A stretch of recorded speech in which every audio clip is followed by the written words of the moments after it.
국민의당 지도부가 뭔가 솔직하지 못하다고 생각합니다.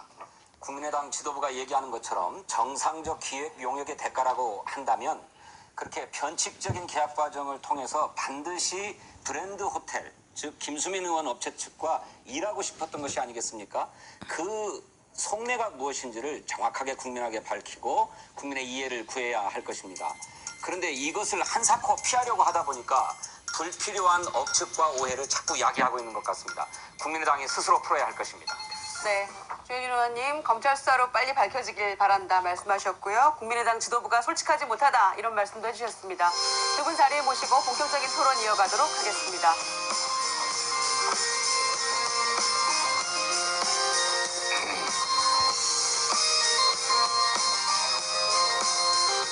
브랜드앤컴퍼니라고 하는 회사가 있었습니다. 그러니까 브랜드 호텔로 업체가 바뀌기 전에 국민의당 홍보 작업을 하고 있었던 업체인데 이 업체 대표가 기자회견을 하면서 이렇게 얘기했어요.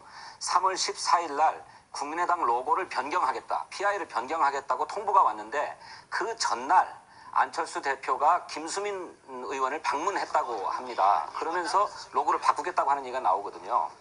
그러니까 이 김수민 의원 업체 측과 일을 하겠다고 이미 지도부 내에서는 결정하고 있었던 것입니다.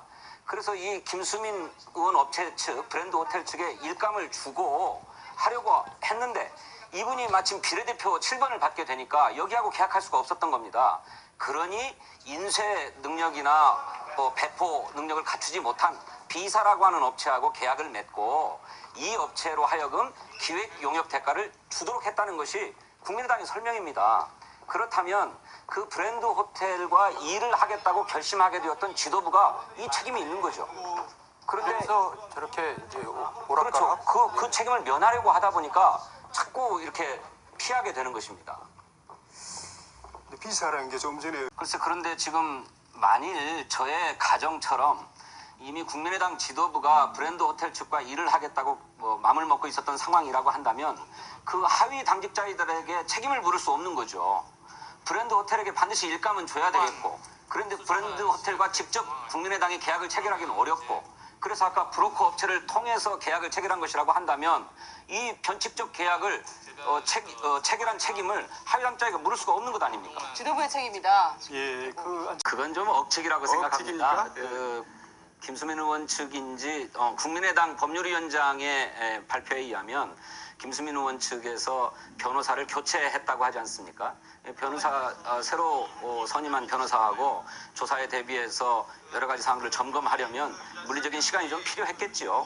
그래서 20날 나오라고 하는 거를 3일 늦춰서 나오는 것이니까 교섭단체 대표연설 일정과 결부시키는 것은 좀 억측이 아닌가 이렇게 생각합니다. 근데 이제 안철수 이제 물어보고 그 박선숙 의원도 김수민 의원에 대한 검찰 조사가 끝난 다음에 소환할 것이다 라고 하는 보도가 있긴 합니다.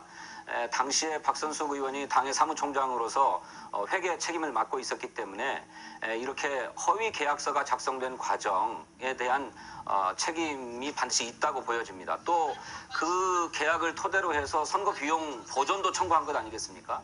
따라서 조사는 불가피할 것이다. 글쎄 김수민 의원이 책임져야 될 부분도 있다고 보여지지만 아까도 말씀드렸던 것처럼 김수민 의원이 사람 인자 로고를 쓰는 게 좋겠다고 안철수 대표에게 제안했다는 거예요. 그리고 안철수 대표는 그것을 마음에 들어 했고 그래서 총선 3주 전에 당의 로고와 PI를 바꾸겠다고 결정을 내렸다고 하는 것이지 않습니까? 그렇다면 김수민 의원에게만 모든 책임을 물을 게 아니라 이렇게 로고를 급작스럽게 변경하게 되었던 그 책임을 지도부가 함께 나눠줘야만 하는 것이죠. 그런데 지도부의 책임을 자꾸 피하려고 하다 보니까 김수민 의원에게 모든 책임이 이렇게 가해지는 방식으로 사건이 흘러가고 있다 이렇게 생각합니다.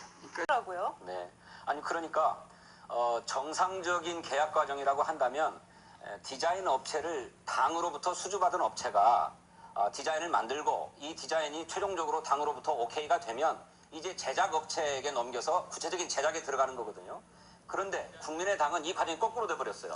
제작 업체하고 먼저 계약을 하고 그 기획 용역의 대가를 디자인 업체에게 이 제작 업체가 줬다는 거예요. 그런데 이 제작 업체라고 하는 것도 사실은 빈 깡통과 같은 회사였다는 것 아닙니까? 1인 기업. 그러니까 도무지 수긍할 수 없고 납득할 수 없는 계약 과정이었다는 것이죠. 관행도 아니라는 거죠. 그렇기 때문에 관행도 아니라는 거죠. 그러니까 네. 이제 잘못된 관행을 없애자는 게 저는 뭐 지지율이야 언제든 오르고 내리고 하는 것이니까 뭐 속단하기는 어렵습니다만 지금까지 국민의당의 행태로 보면 지지율을 다시 회복하기 어려울 것 같다 이렇게 생각합니다. 어렵다. 두 분 의견이 여기서 완전히 의견이 엇갈리시네요. 마지막에 갈렸네요. 네. 오늘 말씀 여기까지 듣겠습니다. 두 분 감사합니다. 고맙습니다. 고맙습니다.